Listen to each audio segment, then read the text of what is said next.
I think it's when I think of supervillains and I think of comic books, I try to think of the most outrageous thing possible. Because that to me, pushing it as far as you can, having the wildest villain, that's what is the best villain to me. Just pushing it as far as you can possibly push it based on the creation of the villain, whatever his thing is or her thing, whatever they are. So, why is Marvel's Arcade my favorite villain? At least in Marvel, right? First, let's explain the setup. So, Arcade is rich, wealthy ginger who kills his father, just comes up with this, loves killing, and then goes and creates something called Murderworld, which is fucking fantastic. All right, we're off to a good start here. I absolutely love the aesthetic of this character. His white, all white outfit matching with his ridiculous ass bow tie, his cool glasses, his hair. I don't know what it is. It just works. I just fucking love this outfit. It's killer, classic, cool villain outfit to me.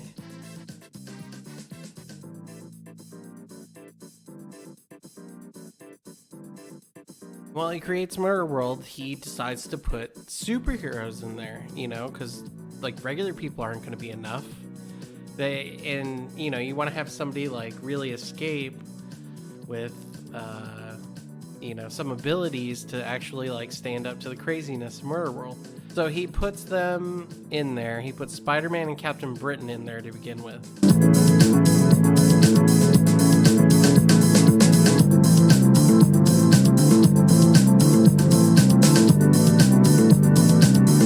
Perfect setup because you have Spider-Man who would fit perfectly into the creation of Murderworld, and then you have Captain Britain, who I really don't actually know that much about. I'm sorry. I remember being actually in the comic shop, and the guy who worked there, I was like, hey, do you have that issue of Spider-Man? It's Arcade's like first appearance type issue. He's a Marvel team on Spider-Man and Captain, and he's like Simpsons guy. Like, I think you mean Captain Britain. Like, well, yeah, Captain Britain. That one. So I got it, and I read it and I loved it, and I originally just had the X-Men Uncanny issue with Arcade in it. I didn't even get the introduction, for the longest time afterwards. I thought, oh man, I really need that because I love Arcade. I always wanted to know where the creation of Arcade came from. I wanted to know where the arcation of the arcation. I always wanted to know where the creation of Arcade came from. Like Chris Claremont probably went to the arcade and played some pinball before. He probably went and played, a slew of games. But I always assumed like it had something to do with Pinball Wizard, the Who song. Like he had to have been a fan of the Who, and that's just how that happened. I don't know. Maybe there's a quote somewhere for it. Matter of fact, I actually got to meet Chris Claremont when I was getting my issue of X-Men 173 signed by him, which is a funny story in itself. Got the time, I'll tell it to you. Just at like a Comic-Con, and I had like $7 in my pocket. I was so broke that summer for some reason. And I went over to and I knew Chris Claremont was signing, and I went over there I knew I had to go over there with an X-Men comic. Went to go scour the booths. I was like, hey man, you got Uncanny X-Men? Do you have Uncanny X-Men? And they were all sold out, of issues you'd want to get signed. So I just randomly grabbed one. And I had $7. I paid $7 for this, which, I love Uncanny, but maybe it's not worth that much. And so I went and got over to Chris Claremont. I said, hi, Mr. Claremont. It's nice to meet you. Love your writing. Uncanny X-Men, one of the greatest runs in Marvel Comics history. And he was very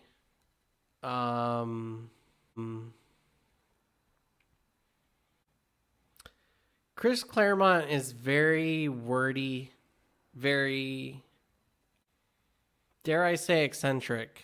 And I mean that in a good way. He is just kind of who he is. And that's cool. I like him for that. But, he very graciously, I asked him, I was like, what was your favorite arc? I didn't even know what to ask him. So I just said, like, what's your favorite arc in Uncanny? He's like, well, to me, it's all one big arc. It's all one big story. I love them all. They're like my children. How could I pick? Point I was like realizing, hey, I'm talking to Chris Claremont. Holy fuck, I need to get out of here. I'm about to piss myself. So I was like, thank you. Thanks for signing my comic, Miss Claremont. Nice to meet you so much. I'm going to go not ask you about Arcade. I'll see you later. But that's okay because I still have the comics to read. And truthfully, before I even read the comics, I played the video game on Sega back in the day. Of course, my friends had it on the Super Nintendo, but, that's a war unto itself that we will not get into.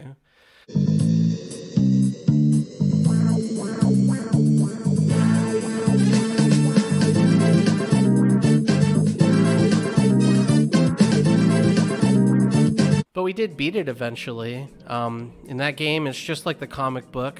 Arcade kidnaps the X-Men. Spider-Man tries to help out and help them escape Murderworld, which is basically a place where there are these giant pinball machines that they're a part of, these robots that look like them or like other people and have their powers or something like it.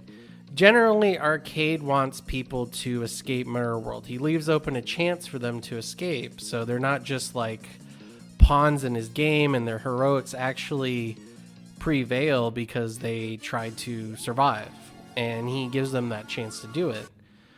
Always appreciated the idea of a slim chance of survival in this crazy murder world he builds, and it's written by Chris Claremont, so there's going to be a lot of words in there, unlike modern comic books where you get maybe like 5 minutes worth of material. I actually remember taking a plane one time. I had 2 Chris Claremont comics with me. I was flying from Phoenix over to LAX. Is a 45-minute flight. I got through 1.5 issues. Iron comics, I probably could have read 20. But I grew up with that game first. Funny story, me and my friends actually did beat it, but we each selected a level and we got good at it. So like I would get Spider-Man's level. My friend Jake would get, like Cyclops. And then our other friend, like Skip, he'd get Storms. Like our friend Matt would have trouble on Gambit, so we'd all help him, like, remember the steps to beating it. But then we would eventually get to Arcade, and you do fight Arcade in the game, funny enough.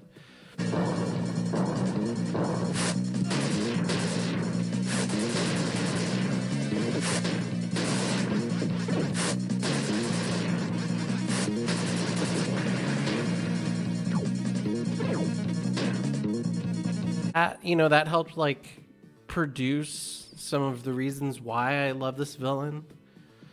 And then there was also the fact that later on when I grew up in life, I was a teenager by this point when Marvel Ultimate Alliance came out.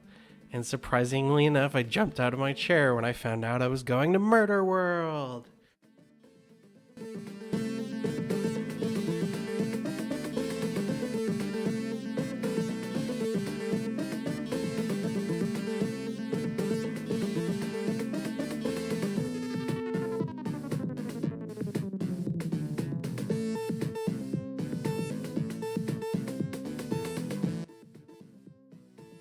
A lot of fun, and you do fight Arcade again. You do fight some arcade robots. You go to this big top. The soundtrack to both games back in the day, the Sega, Super Nintendo ones, were phenomenal.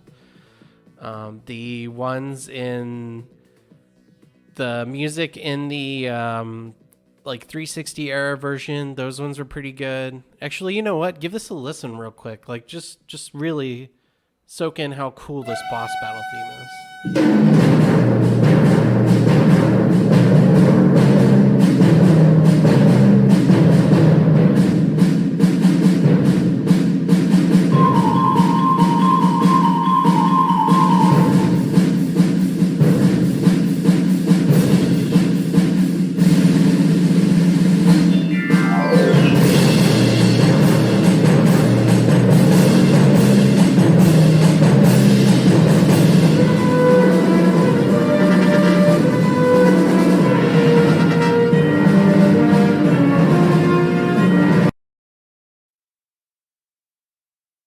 I just wish there was more of it.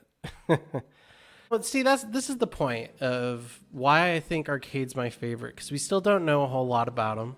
He's still kind of a mystery, a little bit of an enigma. You know, he's gone by many different aliases. He's gone and captured so many different superheroes. He's been in so many different comics. As a matter of fact, this was like the only reason to buy this X-Force issue was because Arcade is on the cover. And this is X-Force 29.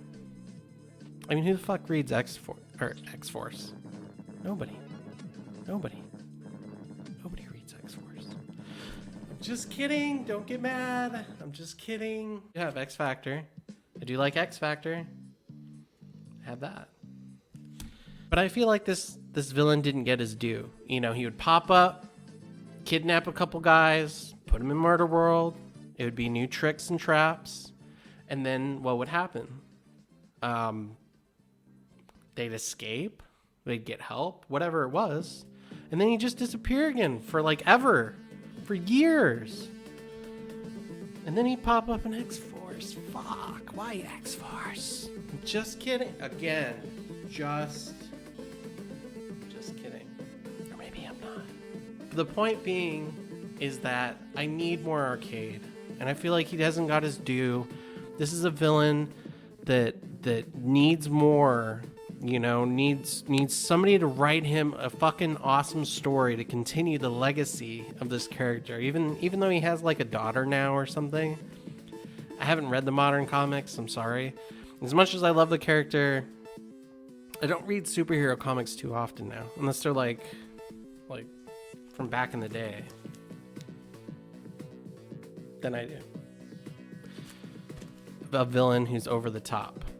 Arcade literally is the big top circus of the Marvel world. He's kind of like the Riddler. And I did see another YouTube video on Arcade that's like Marvel's Riddler, and it's like, yeah, that's a fair comparison. You know, he kind of is Marvel's Riddler. And the idea that like some ginger rich kid would build this like death carnival and would kidnap superheroes and put it in it. Money, Marvel. Like, I don't... That would be a great villain for a Marvel movie. Arcade.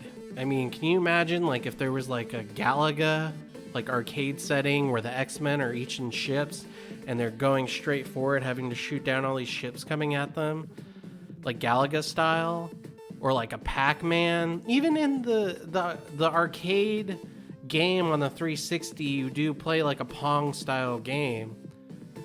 I mean, there's so many things they could do with this, and it would be so fun, you know, just to have like, it's called Murderworld, but of course nobody's gonna die in it.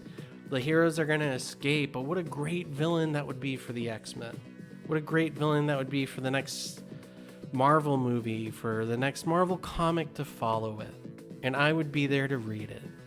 So all I'm saying is, Marvel, please give Arcade his due. He deserves it. He's one of my favorite villains of all time. The idea of Murderworld, the idea of kidnapping superheroes in general, and them in, you know, death traps. That would be pretty neat. Either way, I love you.